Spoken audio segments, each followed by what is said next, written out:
Hello बच्चों, आपका इस क्लास में स्वागत है। तो आज आपके आगे एक वीडियो और लेके आए हैं। वो है चैप्टर 2 जो हिस्ट्री का है, प्राचीन विश्व की प्रमुख सभ्यताएं। तो हम स्टार्ट करते हैं। आज का पहला क्वेश्चन ये रहेंगे ऑब्जेक्टिव टाइप क्वेश्चन। तो हमारा फर्स्ट क्वेश्चन है, मिस्र में प्रथम राजवंश की स्थापना किसने की थी? तो इसका आंसर रहेगा मेना अथवा मिनिस नामक शासक ने की थी। अब आता है हमारा नेक्स्ट क्वेश्चन, प्रश्न नंबर 2। संपूर्ण मेसोपोटामिया को किसने एकीकृत किया और बेबीलोन को इसकी राजधानी बनाया? तो इसका आंसर है हम्मुराबी ने। ठीक है। अब है क्वेश्चन नंबर 3, होमर द्वारा रचित 2 प्रसिद्ध महाकाव्य के नाम बताइए। तो भाई ये क्वेश्चन इम्पोर्टेंट है, हर बार पूछते हैं इस क्वेश्चन को, तो आप इसको अच्छे से याद कर लेना।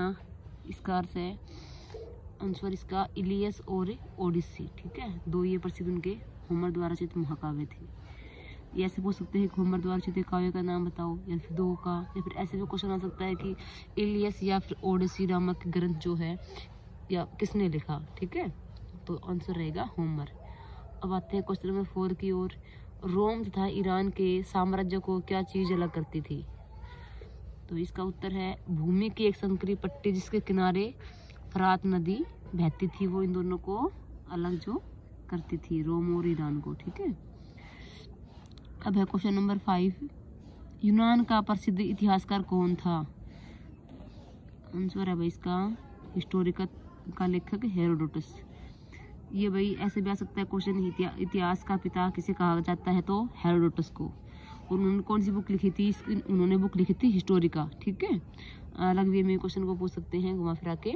तो बेटा इसका आंसर रहेगा हेरोडोटस ने इतिहासकार का पिता कहा जाता है, फिर इसने ये हिस्टोरिका बुक लिखी थी। ठीक है।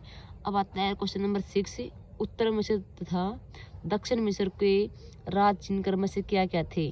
तो भाई इसका आंसर है क्रमशः मधुमक्खी तथा पेपिराइस का गुच्छा। ठीक है। अब आते हैं इसके एमसीक्यू का क्वेश्चन। क्वेश्चन में फर्स्ट है, मिस्र के सम्राट को किस नाम से पुकारा जाता था? तो इसमें 4 ऑप्शन दे रखे हैं। Option A pharaoh, option B असुर, ऑप्शन सी हम्मुराबी और डी है पैगंबर। तो भाई इसका राइट आंसर क्या रहेगा? फराओ। ठीक है। अब आता है इसका क्वेश्चन नंबर 2, मिस्र में मसालों का लेप लगाकर सुरक्षित किए गए शवों को क्या कहते हैं? तो इसमें भी 4 ऑप्शन है। Option A pyramid, B pagoda, C mummy, D pharaoh. तो राइट आंसर क्या रहेगा? मम्मी। क्वेश्चन नंबर 3, मिस्र की वह मूर्ति जिसका शरीर सिंह का और सिर मनुष्य का है किस नाम से प्रसिद्ध है? तो भाई ऑप्शन 1 है स्फिंक्स, बी है अबू सिम्बल, सी हेरोग्लिफिक, डी पितेसी। तो इसका आंसर रहेगा स्फिंक्स। ठीक है भाई। क्वेश्चन 4 जो है बहुत ही इंपॉर्टेंट है, पिछली बार शायद आया भी था ये क्वेश्चन। गिजा का महान पिरामिड है, तो बताना है भाई ये कहाँ है। ठीक है। आंसर ए चीन में, बी असीरिया में, सी मिस्र में और डी बेबीलोन में। तो इसका आंसर है मिस्र में। क्वेश्चन 5 है, मेसोपोटामिया का चंद्र देवता कहलाता था? आंसर ए उरक, बी एमोराइट, सी उर, डी है मारी। तो इसको बोलते थे उर।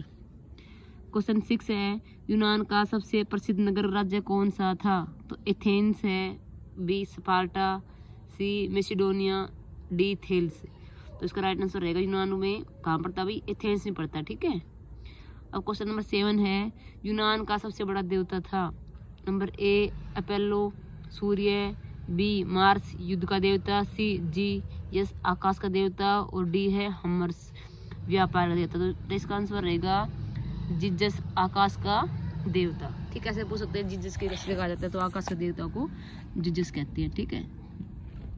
क्वेश्चन 8 है, यूनान का महान कवि कौन था? हमने पहले भी करवाया था ये। तो Homer, A B Virgil, C Herodotus, D Thucydides. तो भाई इसका राइट आंसर रहेगा ए होमर। क्वेश्चन नंबर 9 है, संसार को रोम वालों की मौलिक देन क्या है? इसका आंसर है भाई कानून। ठीक है।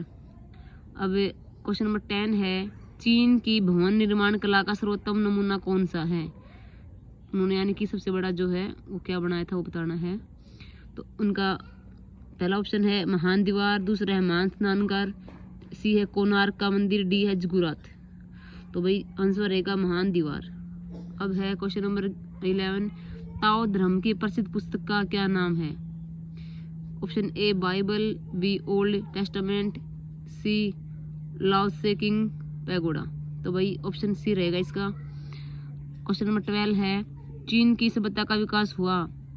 ऑप्शन ए भारत के उत्तर पश्चिम में, चीन के पश्चिम में, हवांगो नदी की घाटी में, ब्रह्मपुत्र की घाटी में, और इसका आंसर क्या रहेगा भाई? सी हवांगो नदी की घाटी में।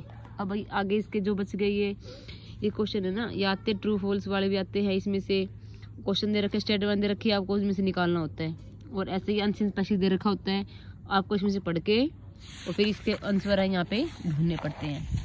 अब हम उसको तो रहने देते हैं, वो तो अब पढ़ोगे तो उसके से छाड़ दोगे। अब हम इसमें से पढ़ते हैं इसके फिलअप्स, ठीक है। इसका पहला फिलअप्स भाई देखो, ब्लैंक्स को नील नदी का वरदान अथवा नील नदी की देन कहते हैं। किसको कहते हैं? इसमें दो ऑप्शन है, मिस्र और यूनान। तो मिस्र को नील नदी का वरदान कहते हैं, ठीक है। सेकंड है कुतुबनुमा और धूप घड़ी प्राचीन ब्लैंक्स के दो महत्वपूर्ण आविष्कार थे। यानी कि ये किसने बनाए थे भाई? चीन ने बनाए थे, रोम ने। तो ये चीन वालों ने इनका आविष्कार किया था। अब आता है क्वेश्चन वेरी शॉर्ट में, फर्स्ट आता है, मिस्र के इतिहास को जानने के साधन कौन कौन से हैं? 2 नंबर में क्वेश्चन पूछा जाएगा भाई ये वाला। तो आंसर देखो इसका, मिस्र के इतिहास को जानने के साधन जो निम्नलिखित हैं, फर्स्ट है साहित्यिक साधन, सेकंड है पुरातात्विक साधन, और थर्ड है आधुनिक साधन, ठीक है।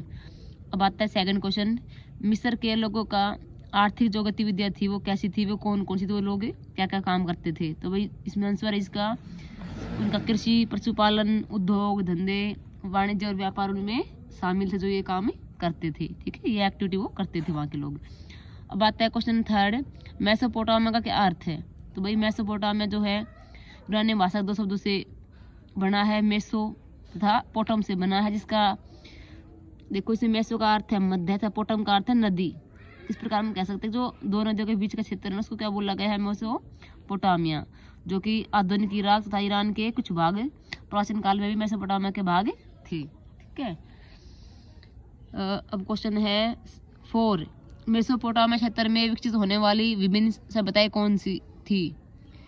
उत्तर है सुमेरिया की सभ्यता, बी है बेबीलोनिया की सभ्यता, और सी है असीरिया की सभ्यता। अभी क्वेश्चन 5 है, 5, 6 और 8 वेरी इंपॉर्टेंट क्वेश्चन है। 5 क्वेश्चन है भाई, जगुरात क्या होते हैं? तो आंसर देखो भाई, सुमेर के नगरों में पिरामिड आकार में बनाए जाने वाले उच्च मंदिरों को क्या कहते हैं? जगुरात कहते हैं, ठीक है। तो ये इंपॉर्टेंट क्वेश्चन है भाई, आ सकता है पेपर में। अब नेक्स्ट है, रोम को 7 पहाड़ियों का नगर क्यों कहा जाता है? ये पिछली बार भी आया हुआ था। तो इसका आंसर देखो, रोम एक छोटा सा गांव था, वह मध्य इटली में टाइबर नदी के किनारे 7 पहाड़ियों पर बसा हुआ था, इसलिए उसको 7 पहाड़ियों का नगर कहा जाता है।